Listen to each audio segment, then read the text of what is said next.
ദൈവത്തിന്റെയും ഭക്തിയുടെയും പേര് പറഞ്ഞ് തട്ടിപ്പ് നടത്തി ഭരണത്തിൽ വന്നവരാണ് ഇവര്. പാലക്കാട് വന്നു കഴിഞ്ഞാൽ ഫൈറ്റിംഗ്, ഈ വാളയാറിനപ്പുറത്ത് പോയി കഴിഞ്ഞാൽ ഉമ്മ ഉമ്മ. What is this man? ഈ ഇലക്ഷന് പ്രസക്തി എന്ന് പറയുന്നത് ബിജെപിക്ക് മാത്രമാണ്.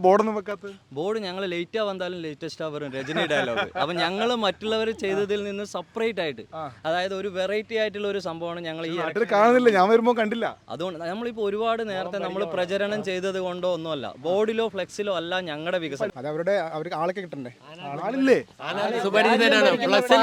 ആളില്ല എന്ന് പറഞ്ഞാൽ ഞങ്ങളെ അവിയൽ മുന്നണി ഞങ്ങൾക്ക് ഉണ്ടാക്കേണ്ടി വന്നിട്ടില്ല.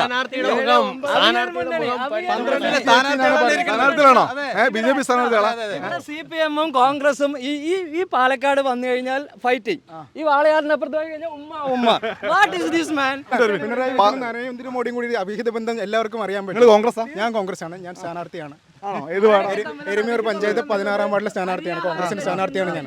ഇടതുപോലെ സർക്കാരുകൾ മാറി മാറി വന്നിട്ടുണ്ട്. വികസനത്തിൻ്റെ ഒരു ചാർട്ട് നോക്കി പറഞ്ഞാൽ തുലം എല്ലാ കാലഘട്ടങ്ങളിലും ഇടതുപക്ഷത്തിൻ്റെ ചാർട്ടിനാണ് മുന്നിൽ നിൽക്കുക.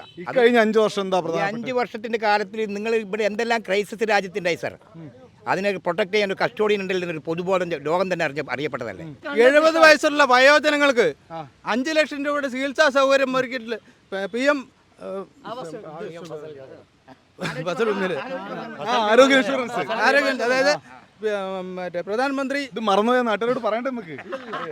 പറഞ്ഞതുകൊണ്ട് കിട്ടാണ്ടായതാണ്. ഏറ്റവും കൂടുതൽ വെല്ലുവിളി നേരിടുന്നത് വന്യമൃഗങ്ങളുടെ ആക്രമണമാണ് അല്ലേ? ഈ കഴിഞ്ഞ ഏതാനും നിയമം നിർമ്മിക്കണം എന്ന് പറയുന്നുണ്ട്. നിയമം നിർമ്മിക്കണമെന്ന് ചെയ്യും. അതിന് പരിഹാരമായി ചെയ്തിരിക്കും. ഞങ്ങൾ ചെയ്തിരിക്കും. ജയിച്ചല്ലോ.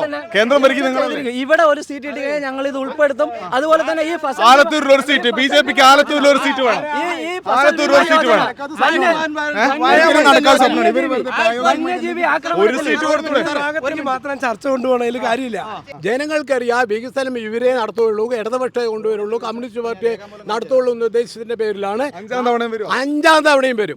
ആലത്തൂർ പഞ്ചായത്തിൽ അടിസ്ഥാന വികസനം കൂടുതൽ വേണം, പ്രതിപക്ഷം വേണം എന്നൊക്കെയുള്ള ആവശ്യങ്ങളാണ് സജീവമായിട്ടുള്ളത്. പക്ഷേ ഭരണപക്ഷത്തുള്ളവർ പറയുന്നു ഈ ജലജീവൻ പദ്ധതിയുടെ ഭാഗമായിട്ട് റോഡൊക്കെ കുഴിച്ചിട്ടുണ്ട്, അതിനൊരു പ്രശ്നമാണെന്നൊക്കെ. എന്തായാലും സജീവ ചർച്ചയാണ്.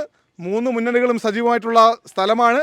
പക്ഷേ കഴിഞ്ഞ തവണത്തേക്കാൾ മെച്ചപ്പെട്ട പ്രകടനം നടത്താൻ കഴിയുമെന്ന് ഇവരെല്ലാവരും പ്രതീക്ഷിക്കുന്നുണ്ട്. എന്തായാലും ചർച്ചകൾ തുടരട്ടെ, തർക്കവും തുടരട്ടെ, ആവേശത്തിൽ തീരട്ടെ, അടിയാവരുത്. എന്തായാലും ആലത്തൂരിൽ നിന്ന് നമ്മൾ യാത്ര തുടരുകയാണ്.